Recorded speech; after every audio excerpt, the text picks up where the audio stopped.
Ich darf euch ganz herzlich begrüßen und willkommen heißen zum heutigen Livestream von der FEG Embrach.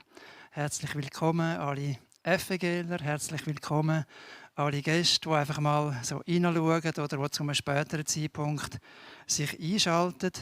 Das ist bereits der 6. Livestream, den wir heute machen, aus dem Gebäude da an der Tannenstrasse, FEG-Saal, der 6. Livestream seit dem Lockdown Mitte März. Und es ist uns klar geworden, wir haben uns noch nicht daran gewöhnt. Es ist immer noch eine ganz spezielle Situation, da in dem leeren Saal vor einer Kamera stehen und Leute zu begrüßen. Wir wollen uns eigentlich auch nicht daran gewöhnen. Wir haben die Hoffnung, dass wir schon bald wieder live sein können, dass wir schon bald uns wieder treffen können in diesem Saal und uns auf eine andere Art willkommen heißen.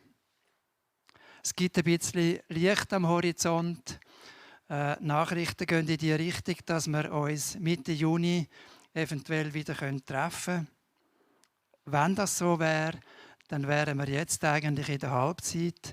Dann hätten wir nochmal 6 Livestream, bis wir da wieder den Saal öffnen können. Wir haben am letzten Sonntag gestartet mit einer neuen Predigtserie, Psalmen, starke Worte für die Seele. Wir haben die Predigt gehört hier von Philemon Resnick zum Psalm 121. Wir können uns vielleicht erinnern an das Bild vom Berg als Sehnsuchtsort, wo eine Begegnung mit unserem Gott möglich ist. Und der bekannte Vers aus dem Psalm 121: Ich hebe meine Augen auf zu den Bergen. Woher wird mir Hilfe kommen? Meine Hilfe kommt vom Herrn, der Himmel und Erde gemacht hat. Wir hören heute auch wieder eine Predigt von Phil Resnick zum Psalm 22 unter dem Titel mit der Überschrift Klagen, Wagen, ein Klagepsalm, ein weiterer Psalm, der einlädt, mit Gott im Gespräch zu sein, das Klagen als eine besondere Form vom Dialog. Psalmen sind Lieder, sind Gebet, sind Gedichte, Poesie, die einlädt, mit Gott im Gespräch zu sein, soll der Inspiration dienen für uns persönlich in dieser aktuell so herausfordernden Situation. Perspektiven überzukommen und immer wieder Momente auch zu haben, wo wir zur Ruhe kommen. An eins haben wir uns vielleicht schon gewöhnt, das ist der Ablauf von unserem Livestream. Nach der Begrüßung hören wir jetzt die Predigt von Phil und nachher dann ein paar Lieder von unserer Worship-Band und am Schluss dann nochmal ein paar Informationen. Ich übergebe an Philemon. Willkommen auch von meiner Seite, da zum Livestream, zu dieser Predigt über den Psalm 22. Psalmen ist so etwas Wertvolles, wo wir uns darin vertiefen können, und sie sind so vielseitig. Und der Psalm 22, gerade wo wir heute miteinander eintauchen wollen, er enthält so viele Schätze, wo sich lohnt, darüber nachzudenken und die zu heben. Der Psalm 22 zeigt uns, wie der David geklagt hat, wie er im Gebet zu Gott gegangen ist. Und es ist eine Ermutigung für uns, zum zu sagen, hey, wenn dir etwas auf dem Herzen liegt, wenn es dir schlecht geht, wenn für dich dunkle Nacht ist, dann gang zu Gott und tun ihm dein Leid klagen. Es ist aber auch ein Psalm, wo unseren Blick weiter schweifen lässt. Und zwar der Blick zu Jesus hin. Ganz spannend, was der Psalm 22 alles über Jesus sagt, über den Weg, über die Kreuzigung von Jesus, wo er gegangen ist. Es ist aber auch spannend, wie der Psalm noch weiter darüber aus den Blick schweifen lässt. Sogar bis in die Zukunft. Ein Psalm, der wirklich sehr vielseitig ist und gleichzeitig in ganz wenigen Worten all das zugespitzt auf den Punkt bringt. Am letzten Sonntag habe ich schon gesagt, etwas, was man mit den Psalmen viel findet, ist, dass sie eine Veränderung in sich haben. So hat der Psalm 22. Wir sehen am Anfang die tiefste Klage. Und am Schluss wandelt es sich auch zu Dank und Lob. Und das ist mein Wunsch für heute jetzt, für den Livestream, für die Predigt, fürs Nachdenken über den Psalm 22. Und auch für dich, wenn du Psalmen liest, dass Gott unser Herz verändert. Darum lass uns zusammen beten. Danke, Vater im Himmel, für die Psalmen, die wir lesen dürfen. Danke, Jesus Christus, dass wir in dir verbunden sind. Und zwar an Sonnentagen und auch in der dunklen Nacht. Danke, Heiliger Geist, dass du in uns wirken. Dass du in uns Veränderung wirken, wenn wir zu dir kommen und den Blick auf dich richten. Und wir wollen dich bitten, mach unsere Herzen auf für das, was du willst bewirken, jetzt in den nächsten Minuten. Amen.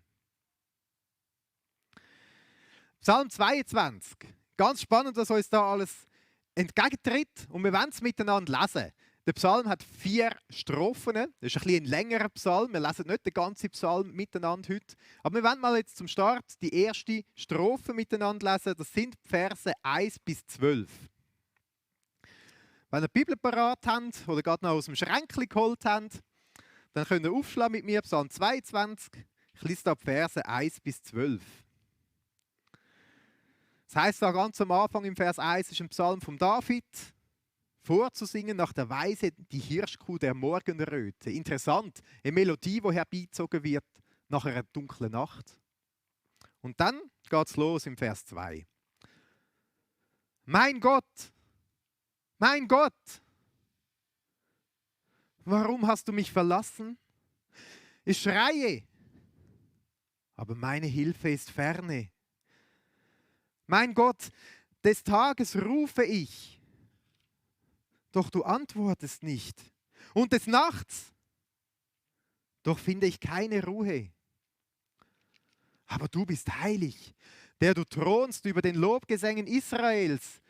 Unsere Väter hofften auf dich, und da sie hofften, halfst du ihnen heraus. Zu dir schrien sie und wurden errettet. Sie hofften auf dich und wurden nicht zuschanden. Ich aber bin ein Wurm und kein Mensch. Ein Spott der Leute und verachtet vom Volk. Alle, die mich sehen, verspotten mich, sperren das Maul auf und schütteln den Kopf. Er klage es dem Herrn, der helfe ihm heraus und rette ihn. Hat er Gefallen an ihm? Du hast mich aus meiner Mutter Leibe gezogen. Du ließest mich geborgen sein an der Brust meiner Mutter. Auf dich bin ich geworfen, von Mutterleib an. Du bist mein Gott, von meiner Mutterschoß an. Sei nicht fern von mir, denn Angst ist nahe, denn es ist hier kein Helfer. Vielleicht spürst du ein bisschen die Notsituation, wo der David hineingesteckt hat, wo er die Verse geschrieben hat, wo er das Lied dichtet hat. Irgendwie eine grosse Not, ein grosses Lied. Wir wissen nicht genau die Situation, wo er das geschrieben hat. Vielleicht ist das die Szene gewesen, wenn wir ganz am Anfang gehen, im 1. Samuel 23 vom Geschichte von David, wo er auf der Flucht ist vor dem Saul. Wo der Saul ihn mit dem Heer jagt, der David, der zum König Gesalbte, der aber noch nicht König ist, muss flüchten vor dem aktuellen König, vor dem Saul. Wir lesen, wie er umzingelt ist, wie er wahrscheinlich Todesangst gehabt hat in dem Moment. Und im letzten Moment ist er gerettet worden. Weil die Philister sind eingefallen ins Land und der Saul hat sein Heer abziehen, um die Philister wieder vertreiben gehen. Vielleicht ist es so die Situation oder eine andere aus dem Leben von David, aber wir spüren, wie wirklich irgendwo eine grosse, tiefe Not in ihm inne ist. Und das allererste, wenn wir über den Psalm 22 nachdenken, dann ist es ein Mensch, der zu Gott geht und klagt. Seine Not, sein Leid, was ihm auf dem Herzen liegt.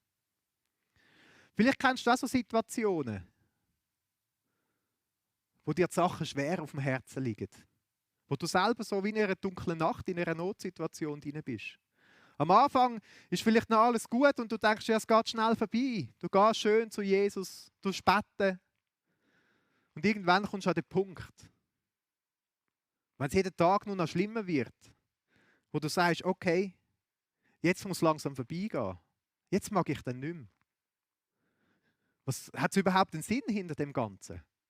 Was soll das? Aber es wird nur noch schlimmer, es wird schlechter. Und irgendwann kommst du an den Punkt, wo Selbstzweifel kommen. Und du denkst, was ist da los? Habe ich irgendwie alles falsch gemacht? Wieso trifft es genau mich? Ich glaube ja sogar an Jesus. Oder ich suche ihn mindestens. Wieso? Und vielleicht geht es niemandem noch schlechter. Tage, vielleicht sogar wochenlang oder Monate. Und du kommst an den Punkt, wo du sagst, Gott, wo bist eigentlich du in dem Ganzen? Wieso bist du so still? Wieso spüre ich dich nicht? Gottes Zweifel, die kommen können. Wieso tut er nichts? So Situationen gibt es. Und die Bibel ist so direkt und ehrlich und sagt, hey, du bist nicht der erste Mensch, der an diesen Punkt ankommt. Es hat auch noch andere gegeben. Und es gibt noch ganz viel. Und nicht nur schlechte Leute, sondern auch Freunde von Gott, wie der König David. Der Psalm ermutigt uns, dass wir auch in dunklen Stunden uns das zugestehen und sagen, hey ja, jetzt geht es mir schlecht. Und jetzt gehe ich zu Gott. Und tun mein Herz bei ihm ausschütten. Tun bei ihm klagen. Tun ihn seinen Namen anrufen. Und ihm bringen, wie es mir geht. Vielleicht kommt jetzt so der Gedanke bei dir, hey, aber, come on, als Christ, ich meine, Christen sind ja immer fröhlich. Und es ist ja wirklich, also für mich ist das ein wunderbares Geschenk, das Jesus immer wieder neu schenkt. So eine Freude, die er gibt, die von innen kommt, die von ihm herkommt, die oft über den Umständen und über die Situation steht. Aber die Bibel ist ganz ehrlich und sagt, hey, in Matthäus 5,45, Jesus sagt es ganz direkt, Gott lässt seine Sonne aufgehen. Über den Bösen und über den Guten. Gott lässt es regnen über den Gerechten und den Ungerechten. Mit anderen Worten, Sonnenzeiten können jeden treffen. Aber auch Schattenzeiten können jeden treffen. Schöne Momente. Ja, ich glaube, jeder von uns hat das schon erlebt. Aber auch schwere Momente. Die machen vor keinem Halt. Egal, ob er Christ ist oder nicht. Ob er gut ist oder böse. Ob er immer alles richtig macht im Leben. Oder vielleicht alles falsch. Sogar über diesen Leuten scheint die Sonne. Der Psalm tut mich ermutigen zu sagen, hey, ich kann einfach ehrlich sein. Ich darf ehrlich zu dem stehen, wie es mir geht. Von anderen Menschen, aber auch von Gott. Ich muss nicht irgendetwas vorspielen. Ich muss nicht ein Lächeln auf mein Gesicht zaubern, wenn kein Lächeln da ist. Sondern ich darf dann zu Gott kommen. Vielleicht kennst du so Momente wie der Psalmist, der sagt, ich fühle mich einfach so hingeworfen. Machtlos, ohnmächtig. Und er gibt es ehrlich zu und kommt damit zu Gott.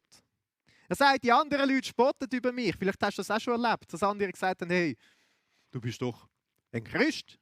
Kannst doch jetzt mal ein bisschen fröhlich sein. Ja, aber das kann man nicht einfach sagen. Vielleicht geht es dir gleich wie dem Psalmist, der sagt, hey, da ist eine Spannung. Ich lese es in der Bibel, wie du anderen geholfen hast. Ich lese die Geschichte, Gott, wie du eingreifst. Ich höre es von anderen Menschen, die dir nachfolgen, wie du ihnen hilfst. Aber wie ist es jetzt bei mir? Wieso kommt da so wenig? Der Psalm 22, der tut uns ermutigen, einfach ehrlich zu sein und zu sagen, ja, es kann jeder tüpfen. Jeder kann mal an ein Loch kommen im Leben, an einen Tiefpunkt runterkommen. Egal, ob Christ oder nicht Christ. Vielleicht denkst du jetzt auch, aber okay, ich bin in der Bibel schon noch ein bisschen bewandert und wenn wir jetzt den Psalm 22 anschauen, dann ist es doch eindeutig. Der Psalm 22, das ist doch Jesus, der da redet. Da hört man wie das Wort von Jesus aus. Es ist gar nicht ein Mensch, der klagt, aber ein Mensch steht es nicht zu, so zu klagen vor Gott. Der Psalm 22, der deutet wirklich sehr deutlich auf Jesus hin. Aber es ist auch der David, der da redet. Und es ist ganz spannend, wie die Bibel voll damit ist, dass die Leute immer wieder zu Gott kommen und klagen, ihn um Hilfe bitten, rufen nach ihm. Wenn wir Psalmen schauen, es gibt etwa 50 Psalmen, wo Klagepsalmen ist, wo jemand seine Klage zu Gott bringt. Das ist interessant, das ist die grösste Gruppe von Psalmen eigentlich, wenn man so zusammenfasst thematisch, Klagepsalmen. Es gibt ca. 15 Psalmen, die sogar in Gruppen geklagt werden noch dazu. Also ich weiss nicht, ob du das kennst, dass man sagt, hey, ja komm, tun wir mal mit dem Hauskreis, jetzt haben wir etwas Leidvolles erlebt, tun wir zusammen klagen. Gehen wir zusammen vor Gott und klagen vor ihm. Oder mit der Familie. Oder mit wem auch immer. Die Bibel ruft uns sogar auf, dass wir zusammen klagen. Und ehrlich gesagt, ich glaube, wir Schweizer sind ja eigentlich nicht schlecht im Klagen. Also wenn ich jetzt umschaue, gerade in den aktuellen Geschehnissen, jetzt mit dem ganzen Virus und den Krisen und so weiter, also wir beklagen uns ja über vieles. Wir klagen über die ganze Entwicklung, über die Politik, über gewisse Entscheidungen. Man klagt über Organisationen, viele Leute klagen über die Kirche. Man klagt über seine Umstände. Oft vor anderen Menschen, du, im Fall der und so weiter. Und wenn wir doch schon so gut sind im Klagen, dann dürfen wir doch zu Gott kommen mit dem Klagen. Ich glaube, bei ihm ist unsere Klage immer am besten aufgehoben, weil er hört nicht nur unsere Worte, sondern er weiß auch, wie sie in unserem Inneren aussieht, wie es in unserem Herz geht. Es ist immer besser, wenn wir zu Gott kommen mit unseren Klagen, als sie gross vor den Menschen ausbreiten. Und wenn wir jetzt sagen, okay, gut, ich traue mich, ich wage es, dass ich klage bei Gott. Wie geht denn das? Wie soll ich das machen? Ich meine, du kannst natürlich einfach den Psalm 22 nehmen und ihn lesen, ihn zu deinen Worten machen und zu Gott reden. Aber wenn ich in Psalm 22 hineinschaue, sehe ich auch so wie verschiedene Hinweise darauf, wie das unsere Klage soll sein. Und der erste Hinweis, echt der wichtigste, der ist mit dem K. Und zwar, komm.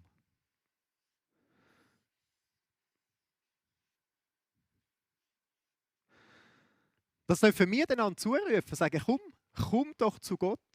Ich habe aber extra bei dieser Sprechblase auch eine Sprechrichtung von oben her gemacht. Gott, der ruft, komm, bring deine Klage. Tu dich nicht einfach zurückziehen und verstecken, verbergen, sondern komm mit deiner Klage. Ich kann mir das sehr gut vorstellen, wenn ich meine Rolle als Vater mir vor Augen führe. Gerade letzte ist meine Tochter so richtig traurig gewesen. Sie hat sich zurückgezogen ins Bett. Da bin ich zu ihr gegangen und gesagt, hey, bist du traurig? Sie hat gesagt, ja. Dann habe ich gesagt, wieso denn? Dann hat sie gesagt, sie will es nicht sagen.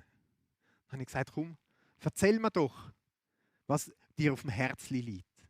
Und dann hat sie gesagt, sie sei so traurig, weil sie hat Angst, dass wenn dann der Kinski irgendwann wieder losgeht, dass sie dann keine Freundinnen mehr hat. Weil sie sieht sie jetzt ja so lange nicht. Und wer weiß, ob man sich dann vergisst in dieser Zeit. Ich kann nur sagen, mich als Vater hat das gefreut. Nicht ihr Leid, das sie hat, nicht ihr Schmerz, aber dass sie ihr Herz mir geöffnet hat. Dass sie mit mir geredet hat. Dass sie mir gesagt hat, wie es ihr geht. Und ich glaube, es genau gleich ist bei Gott. Er freut sich, wenn wir zu ihm kommen und ihm unser Leid klagen, ihm unser Herz ausschütten. Gott ruft, komm. Jetzt können wir sich ja fragen, der Psalmist sagt, warum hast du mich verlassen? Das ruft er zu Gott. Hat denn Gott ihn wirklich verlassen?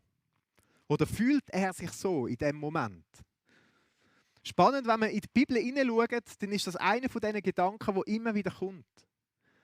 Wenn jemand Gott sucht, wenn jemand sich an ihm orientiert, wenn jemand mit Jesus unterwegs ist, dann wird ihn Gott nie verlassen. Gar nie. Das ist am David selber auch völlig bewusst gewesen. Im anderen Psalm, den er schreibt, im Psalm 139, schreibt er, hey, auch wenn ich bis ans Ende vom Meer würde gehen, wäre Gott dort. Sogar wenn ich ins Totenreich würde gehen, wäre Gott dort. Jesus selber hat gesagt in Matthäus 28, ich bin bei euch bis ans Ende der Welt. Und ganz besonders schön steht es im Hebräer 13,5. Wenn wir im Hebräer 13,5 lesen, heißt es da, denn er hat gesagt, ich will dich nicht verlassen und nicht von dir weichen. Das heißt, wir dürfen wirklich zu Gott kommen. Er verlässt uns nicht, auch wenn es sich so anfühlt. Wir dürfen rufen, warum? Aber wir müssen keine Angst haben, dass er uns nicht hört. Dass er sich zurückzieht. Etwas Zweites, was mir da begegnet, ist das L.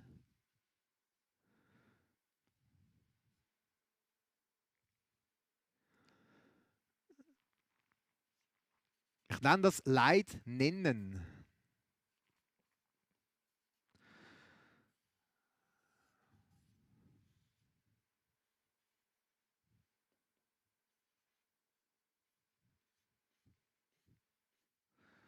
Das ist einer, der schreit, der sein Leid benennt, der sagt, was ihm auf dem Herzen liegt. Und der David macht das da auch. Ganz ehrlich und offen, so wie es ihm auf dem Herzen liegt. Im Vers 2 schreit er: Gott, warum hast du mich verlassen? So kommt es aus ihm raus. Im Vers 7 schreit er: Ich fühle mich wie ein Wurm.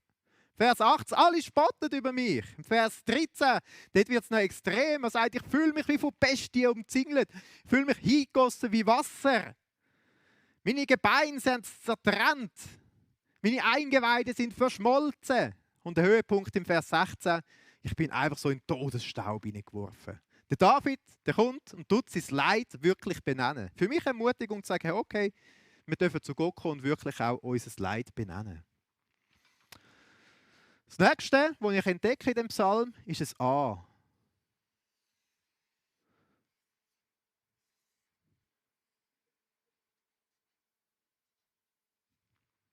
A wie Anker.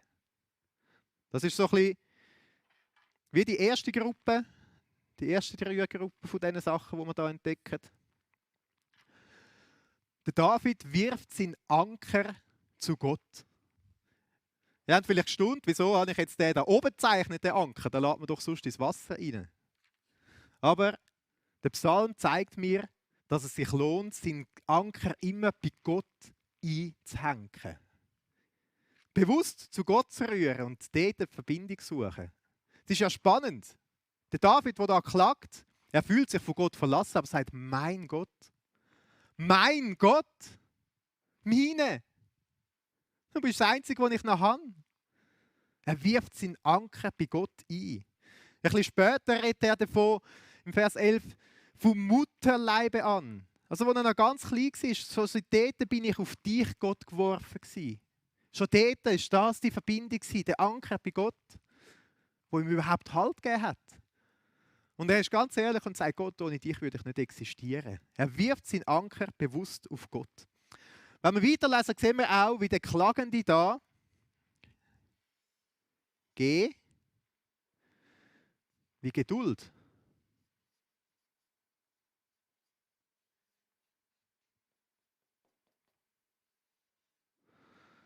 Er kommt, im Vers 3 sehen wir das, bei Tag und sagt: Gott, ich finde dich irgendwie nicht. Ich komme auch in der Nacht und finde keine Ruhe. Es ermutigt, dass wir sagen, nicht: Ja, komm, jetzt gehe ich einmal probieren bei Gott und dann tun wir es wieder abhäkeln. Sondern es ermutigt, dass wir geduldig sind und immer wieder neu kommen und sagen: Gott, ich wirf meinen Anker bei dir ein.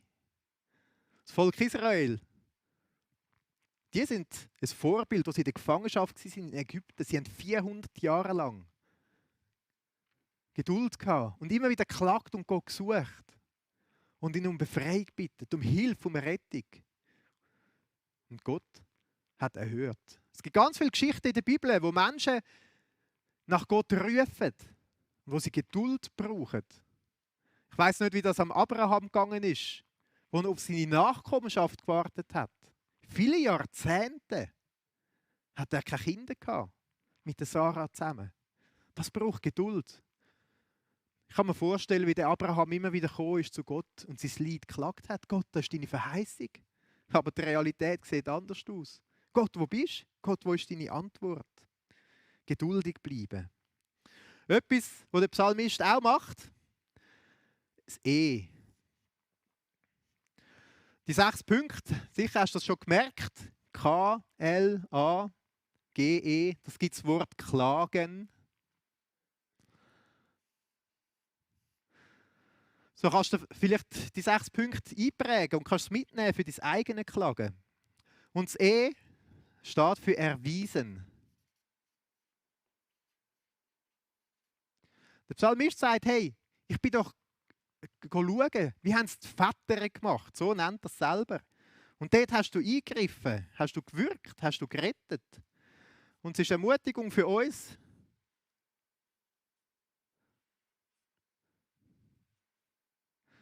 auch selber in die Bibel hineinzuschauen. Oder hören, was Gott bei anderen Menschen gewirkt hat. Und sagen: Okay, Gott, ich tue mich auf das verlassen, wie du dich erwiesen hast. Im Laufe der Geschichte, bei anderen Menschen.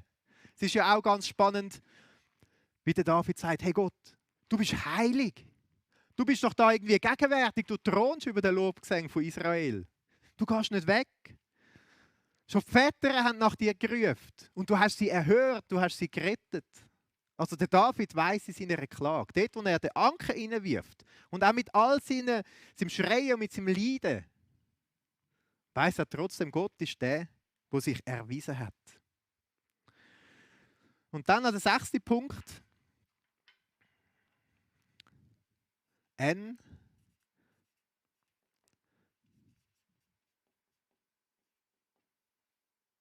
Wie nenne bitte.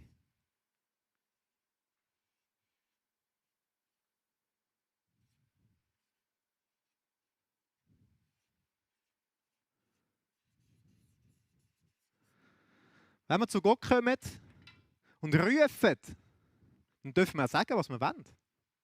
Der David macht das. Er macht das zweimal. Im Vers 12 haben wir zusammen gelesen. Sagt er, Gott, sei nicht fern von mir. Das ist seine Bitte, das ist, was er auf dem Herzen hat.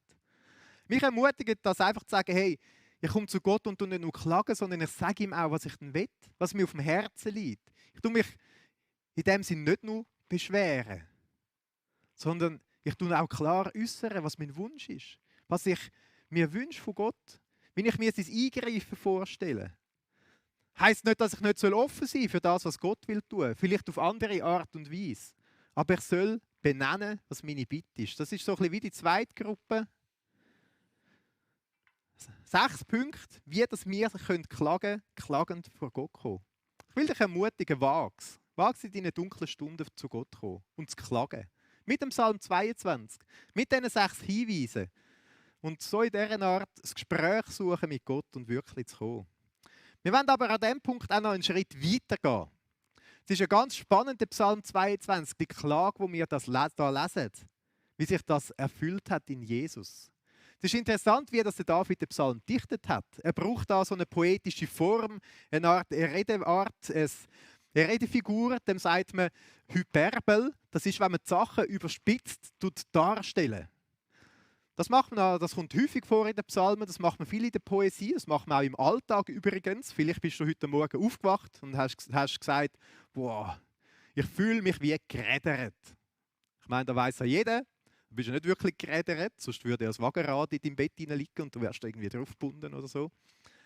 Aber man sagt es so, um wirklich zu zeigen, was eigentlich innen dran ist. Und genau so macht es David. Er tut die Sachen wie so überspitzt formulieren, um zu zeigen, was da innen dran ist. Oder? Das wird zum Beispiel deutlich, wenn wir weiterlesen. Er sagt, ich bin so wie Wasser hingeschüttet. Ich meine, jeder weiß, dass David nicht eine Flüssigkeit geworden ist. David sagt, meine Eingeweide, mein Herz ist verschmolzen wie Wachs. Und jeder weiß ja, dass nicht irgendwie der David in den Ofen gekommen ist, wo er dann geschmolzen ist oder irgend so etwas. Sondern er tut das wie überspitzt formulieren, um so seine Innenwelt darzustellen, poetisch auszudrücken. Und es ist ganz spannend, dass das, was der David da so in dieser Redeart vorzeichnen, dass das nachher bei Jesus Christus wie Wirklichkeit geworden ist. Jesus Christus hat das vollzogen. Es ist bei Jesus plötzlich ganz deutlich geworden. Und zwar nicht in dieser zugespitzten poetischen Art, sondern sehr direkt und klar und 1:1. Ganz spannend. Ich habe gedacht, das ist eigentlich so ähnlich wie bei dem Flipchart. Vielleicht hat der eine oder andere schon gedacht, hey, der Phil, der kann eigentlich noch gut zeichnen. Und ich muss ehrlich sagen, ich tue mich einfach gut vorbereiten. Weil alles, was ich da zeichne, das habe ich schon mit dem Bleistift fein vorzeichnet, damit es noch einigermaßen passt und schön aussieht natürlich. Da gebe ich mir natürlich sehr Mühe, ist klar. Und genau so kommt es mir im Psalm vor. Ich habe extra ein kleines Foto gemacht, dass ihr mal seht, wie das da vorbereitet ist. Vielleicht kann man das kurz einblenden, wie das da mit Bleistift alles vorzeichnet ist. Es ist so wie ein feiner Abdruck, der schon da ist. Und dann, live, kann ich einfach die Linie nachzeichnen. Und plötzlich wird es klar. Plötzlich wird es deutlich. Plötzlich erkennt man ganz gut, was hier da ist. Und genau gleich ist es bei Jesus. Das, was der David mit Bleistift vorzeichnet hat, das ist in Jesus deutlich und klar und ersichtlich geworden. Plötzlich ist es wie vor Augen gestanden. Plötzlich, wenn wir den Psalm 22 lesen, sehen wir nicht nur das, was der David geschrieben hat und sein Leid und sein Klagen, sondern wir sehen Jesus auf dem Weg ans Kreuz und wie er dort hängt und stirbt. Es wird plötzlich ganz deutlich vor Augen. Der Heilige Geist hat den David gebraucht, in seinem Lied hinein, in dieser Klage, die er geschrieben hat, dass er prophetisch auf Jesus hingewiesen hat und gezeigt hat, wie das bei Jesus wird sein. Über 1000 Jahre bevor das passiert ist. Das ist für mich schon auch eine Ermutigung, so die Zusage. Wir werden nachher gerade noch miteinander ein paar Sachen anschauen, wie genau das da steht im Psalm 22. Es ist für mich eine Ermutigung, die Sachen, die in der Bibel stehen, die Zusagen, die Prophetien, ja, ernst zu nehmen. Und zu merken, hey, das ist zuverlässig. Was da steht, das passiert auch. Das ist das Wort von Gott, das sich erfüllt, das nicht einmal so und einmal wieder anders ist. Es ermutigt mich, die Bibel einfach zu nehmen und zu lesen und zu sagen, ja, okay Gott, was sagst du jetzt da? Was steht da? Dein Wort ist zuverlässig. Am Psalm 22 sieht man das wunderbar. Und auf einmal weist der Psalm 22 wie so einen grossen Pfeil auf die Mitte hin, auf Jesus hin. Und wenn wir uns dem bewusst geworden sind, dann können wir fast nicht anders den Psalm lesen. Ja, einerseits mit dem Klagen im Fokus, aber noch viel mehr im Blick Jesus Christus, der am Kreuz gestorben ist. Es ist ja ganz interessant, die ersten Worte, oder die Worte, die Jesus am Kreuz gesagt hat, in Matthäus 27, im Vers 46. Ich lese das mal vor. Und um die 9. Stunde schrie Jesus laut, Eli, Eli, lama sabachthani. Das heißt, mein Gott, warum hast du mich verlassen? Und bei Jesus ist es nicht so wie beim David, der sich einfach verlassen gefühlt hat, sondern Jesus, er ist wirklich von Gott auf irgendeine Art und Weise am Kreuz verlassen worden. Wieso? Im 2. Korinther 5, Vers 21, im ersten Teil, dort lesen wir, denn Jesus, Gott hat den, der von keiner Sünde wusste, Jesus, für uns zur Sünde gemacht. Also Gott hat Jesus zur absoluten Sünde gemacht. Mit Sünde ist das Böse gemeint. Mit Sünde ist das gemeint, was wir anderen Schlechtes antun. Eigentlich alles Übel von der Welt. Alles, was von Gott wegzieht. Und wir kennen in unserem Leben ja auch ganz viel, was uns von Gott wegzieht. Oder wo wir selber uns von Gott distanzieren. Und Gott sagt nichts anderes als, hey, Jesus hat all das Übel genommen. All das, was wir das Leben lang in unseren Rucksack hineinfüllen, an Schlechtem, an Bösem, an von Gott wegziehen, das hat Gott genommen und auf Jesus da. Und Gott ist heilig. Gott ist gerecht. Bei Gott gibt es nichts Böses. Er ist gut. Darum, dort, wo all die Rucksäcke sind, dort, wo all die Sünde ist, dort ist Gott nicht. Gott hat sich zurückgezogen von Jesus. Der Vater hat ihn wirklich auf irgendeine Art und Weise verlassen, weil Jesus alle Schuld, alles Böse, alles Wegziehen von Gott auf sich genommen hat. Interessant, dass Jesus trotzdem in der Verbundenheit mit dem Vater bleibt.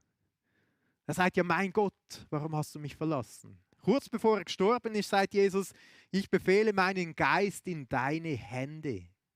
Also trotzdem, Jesus hat seinen Anker immer noch beim Vater gehabt. Die Verbundenheit war da gewesen, aber auch eine Verlassenheit, eine Gottverlassenheit, die wir uns nicht erklären können. Weitere Prophezeiungen, die man da findet. Der Psalmist sagt, bei Tag schreie ich und bei Nacht finde ich keine Ruhe. Wo Jesus gestorben ist, ist es plötzlich finster geworden. Lukas 23. Wir lesen, wie der Psalmist sagt, er sei verspottet worden, gelästert. Und wir erinnern uns an die Menge, die geschrauen hat, kreuzigt ihn, kreuzigt ihn. Wir lesen, wie die Leute gespottet haben, der hilfe sich doch selber vom Kreuz ab. So schreibt der Psalmist, sie sind Gott, helfe ihm jetzt. Und ganz deutlich wird es, wenn wir miteinander in die Strophe 2 hineingehen, in die Verse 13 bis 22. Lass uns die miteinander auch noch lesen. Da heißt es ab Vers 13, gewaltige Stiere haben mich umgeben, Mächtige Büffel haben mich umringt. Ihren Rachen sperren sie gegen mich auf wie ein brüllender und reißender Löwe. Jesus redet da quasi in dem Wort von David, vom Leu.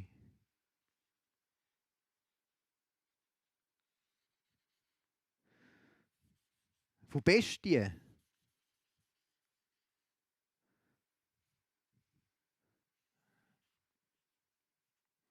Die schreien, die kommen, die drohen. Wir haben wieder im Hinterkopf die Menge, die gerufen hat, kreuzige ihn, kreuzige ihn, kreuzige ihn. Weiter heißt es, ich bin ausgeschüttet wie Wasser. Alle meine Gebeine haben sich zertrennt. Mein Herz ist in meinem Leibe wie zerschmolzenes Wachs. Wo Jesus tot war, haben sie mit Rippen gestoßen mit dem Speer und es ist Wasser rausgekommen. Er war hingegossen wie Wasser. Interessant, wir lesen, dass Jesus kein Knochen gebrochen worden ist, aber das qualvolle Sterben von der Kreuzigung, da weiss man, dass sich viele Gelenke wie ausgekugelt haben, wo man stundenlang da gehangen ist.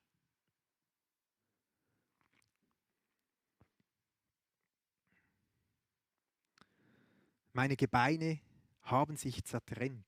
Gelenke sind ausgekugelt. Atemnot, ersticken. Mein Herz ist im Leibe geschmolzen, wie zerschmolzener Wachs. Die meisten sterben am Kreuz, wenn sie so gefoltert werden, am Schluss irgendwann ersticken. Das Innere, das nicht mehr funktioniert, das vergeht wie Wachs. Vers 16. Meine Kräfte sind vertrocknet wie eine Scherbe und meine Zunge klebt mir am Gaumen. Wir erinnern uns an die Situation, wo Jesus sagt, mich dürstet. Und sie geben ihm einen Schwamm, der durchnässt ist, dass er es trinkt. Und du legst mich in des Todes Staub. Jesus ist dann gestorben. Vers 17. Denn Hunde haben mich umgeben und der bösen Rotten hat mich umringt. Sie haben meine Hände und Füße durchgraben. Die Hände von Jesus sind das Kreuz gefesselt und mit Nägeln durchbohren worden. Wir lesen von den Nagelmal, die er hatte. Vers 18. Ich kann alle meine Gebeine zählen. Sie aber schauen zu und weiden sich an mir. Wir lesen, wie die Leute unter dem Kreuz gestanden sind und gespottet haben. Lukas 23, 35.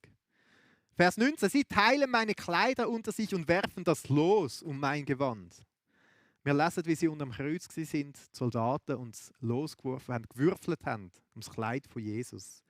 Da geht es weiter, Vers 20. Aber du, Herr, sei nicht ferne. Meine Stärke eile mir zu Hilfe. Errette mein Leben vom Schwert, mein einziges Gut vor den Hunden. Hilf mir aus dem Rachen des Löwen und vor den Hörnern des wilden Stieres.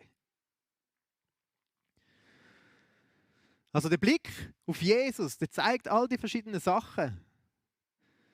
Sogar seine Knochen werden da quasi erwähnt. Die nicht gebrochen sind, aber auseinandergezogen.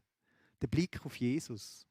Wenn wir den Psalm 22 lesen, dann sehen wir Jesus, wie er am Kreuz stirbt und dort für unsere Last, für unsere Sünde sich von Gott trennen lässt. Und ganz interessant, eigentlich etwas vom Tiefsten ist die Situation im Vers 7, wo wir schon am Anfang gelesen haben, wo der Psalmist schreibt, ich fühle mich wie ein Wurm.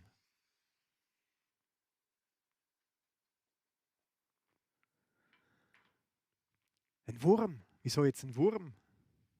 Wurm sind im Alten Testament unreine Tiere gewesen. Jesus hat Schuld und Sünde auf sich genommen und hat sich unrein machen lassen. Für uns. Interessant, das Wort, das da steht im Hebräischen, da ist meistens ein Wurm gemeint, der Kermeswurm, den man gebraucht hat, zum Karmesinrot zu produzieren.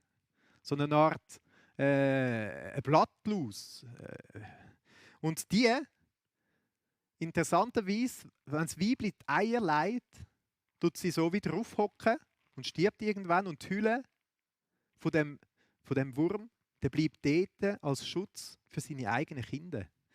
Jesus hat auch sein Leben gegeben zum Schutz von seinen eigenen Nachkommen. Wenn wir weiter das mal uns überlegen, wieso der Wurm? Den hat man gebraucht, um rote Farbe zu produzieren, zum Stoff färben. Und Jesus, der am Kreuz gehangen ist, er hat sein Blut vergossen, um auf uns abfärben. Und zwar nicht zum uns rot einfärben, uns Menschen, sondern weiß. Er hat sein Blut vergossen, dass wir gereinigt sein können. Mit neuen weißen Gewändern wird es beschrieben. Jeder, der zu Jesus kommt und ihn um Vergebung von der Schuld bittet und sagt, Jesus, ich will dir nachfolgen. Da sagt die Bibel, dass er ein weißes Kleid bekommt, gereinigt durch das Blut von Jesus. Gott hat den, der von keiner Sünde gewusst hat, zur Sünde gemacht. Und im 1. Johannes 1, Vers 7 lesen wir dann, und das Blut Jesu, seines Sohnes, macht uns rein von aller Sünden. Wir sind eingefärbt, rein gemacht, mit weißen Kleidern. Damit jeder, der Jesus glaubt, das ewige Leben haben darf. Ein Leben zur Ehre von Gott. Wenn ich jetzt nochmal den 2. Korinther führen nehme, wo wir schon angetönt haben miteinander. 2. Korinther 5, Vers 21, jetzt der ganze Vers. Denn er hat den, der von keiner Sünde wusste, für uns zur Sünde gemacht und ans Kreuz gebracht, auf dass wir in ihm die Gerechtigkeit würden, die vor Gott gilt. Für mich ist der Psalm 22 einfach eine Möglichkeit, zum selber durchbeten. In meinem Leid, in meiner Not und sagen, Gott, so geht es mir. Aber wenn ich das mache, dann wird mein Blick auf Jesus gerichtet, auf die Mitte, auf das, was er da hat am Kreuz. Und ich will dich ermutigen, gerade wenn du im Leid bist und vielleicht nicht weißt, wie du sollst klagen, nimm den Psalm 22, weil er eröffnet unsere Perspektive auf Jesus hin, wo noch viel mehr wert ist als jede Klage. Es ist ja ganz spannend, wenn man jetzt weiterliest, Strophen 3 und 4, dann tut das unseren Blick weiterrichten. Ich tue das nur kurz antönen da in dem Moment. Lies doch den Psalm mal für dich durch. Aber es ist so quasi wie ein Pfeil, der weiterführt, wo den Blick noch weiter schweifen lässt. Nicht auf das, was Jesus vor 2000 Jahren gemacht hat, sondern auf heute, auf die heutige Zeit und sogar in die Zukunft hinein. Ganz interessant, Vers 23 und 24, die reden davon, wie viele Leute werden kommen und Gott loben und anbeten, singen mit Psalmen, Dank. Ein Vers, den ich da vorlese, ist der Vers 25 aus dem Psalm. Im Vers 25, dort heißt es, denn er hat nicht verachtet noch verschmäht das Elend des Armen und sein Antlitz vor ihm nicht verborgen. Und da er zu ihm schrie, hörte er sie. Die wunderbare Zusage, Gott hat gehört, Gott hat gelost, die führt dazu, dass der David jubeln, loben, frohlocken, eine grosse Wende einläuten, wenn es weitergeht, quasi Strophen 3 und 4 in dem Psalm. Die Wende hat er eingeläutet im Vers 22 mit diesem wunderbaren Wort, du hast mich erhört. Das ist auch interessant, Jesus, der in dieser Nacht, quasi in dieser gottverlassenen Nacht, es war ja da, wo er gestorben ist, aber quasi düstere Nacht für die Seele. Als er da war, ist es nachher weitergegangen. Jesus ist ja auferstanden. Gott hat ihn erhört und erhöht. Und das bringt den David dazu, dass er sagt, hey, alle jubeln und hören. Jetzt wirft der Blick aber noch weiter, quasi aufs Heute. Wenn ich jetzt den Vers 27 lese, der bringt das so schön zum Ausdruck. Die Elenden sollen essen, dass sie satt werden. Und die nach dem Herrn fragen, werden ihn preisen. Euer Herz soll ewiglich leben. Eine wunderbare Zusage, bleiben wir bei Jesus. Er wird ein neues Leben schenken, dass unser Herz nicht nur auf dieser Welt aus dem Leid rauskommt, sondern sogar in Ewigkeit leben. Das ist das, was heute passiert. Heute ist die Zeit der Gnade und wir können zu Jesus kommen und sagen, Jesus, ich brauche dich. Ich brauche die Nähe zu dir. Ich brauche die Vergebung von dir. Und er schenkt ein neues, ewiges Leben. Und es geht dann aber sogar noch weiter, Vers 28 bis 30. Das heisst, wenn Jesus wiederkommt, wird das Königreich aufgerichtet werden. Ein göttliches Königreich, wo es Frieden gibt, wo von Gerechtigkeit beherrscht wird. Der David schweift seinen Blick sogar jetzt für uns noch in die Zukunft und kündet das Reich von Gott an. Mich fasziniert der Psalm unglaublich. Er startet bei uns in unserer Klage, die Klage von David. Er richtet unseren Blick auf Jesus und auch in die Zukunft hin. Und in der Mitte von allem steht das Kreuz. Das Kreuz, wo Jesus Christus für uns gestorben ist. Wo er das grösste Leid erlebt hat und am meisten Recht zu der Klage hat. Wo sich erfüllt hat, alles, was wir lesen in dem Psalm 22. Und wo möglich gemacht hat, dass unser Blick jetzt sogar weitergehen darf. Wieder vom Kreuz voraus, in die Zukunft. Und wir uns freuen auf ein Zeitalter von Frieden, von Gerechtigkeit. Dass wir das Geschenk annehmen von der Vergebung und ewiges Leben haben bei Jesus. Dass wir ihn loben und preisen, weil wir sehen, was er alles Gutes da hat. Und es ist ganz spannend, wie der Psalm 22 abschließt. Ich möchte mit dem zum Schluss kommen jetzt. Im Psalm 22, der allerletzte Vers. Sie werden kommen und seine Gerechtigkeit predigen dem Volk, das geboren wird. Der Psalm wird man auch hören, den Völkern, die geboren werden, bis Jesus wiederkommt. Und dann heißt es ganz am Schluss, er hat es vollbracht. Jesus hat am Kreuz gesagt, es ist vollbracht. Es ist alles da.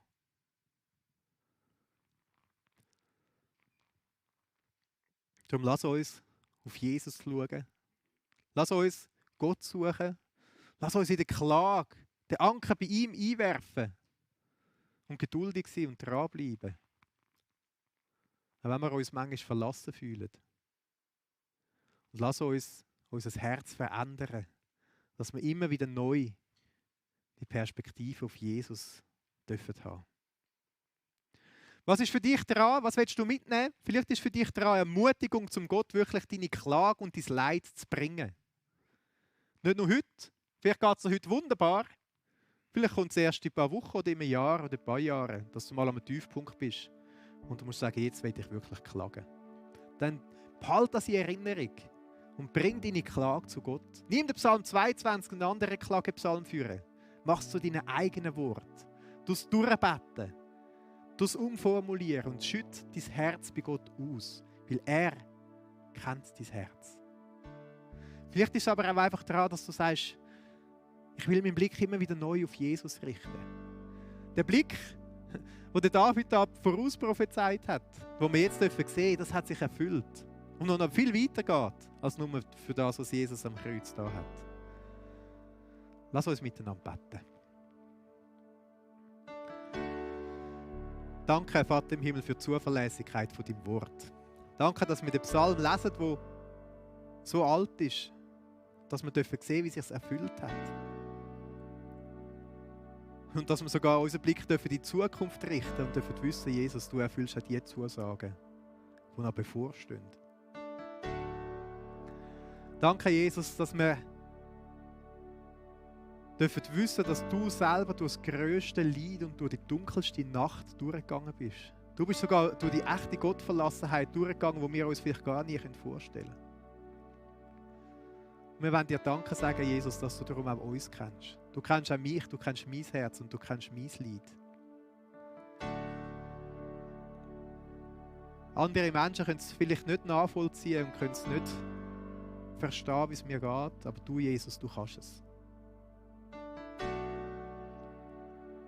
Darum wirf ich meinen Anker bei dir hin.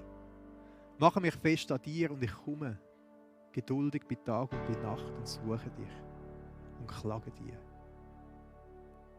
Und Jesus, wir wollen dir auch Danke sagen, dass du am Kreuz gestorben bist. Dass du die grosse Schmach auf dich genommen hast. Dass du das Leid ertragen hast.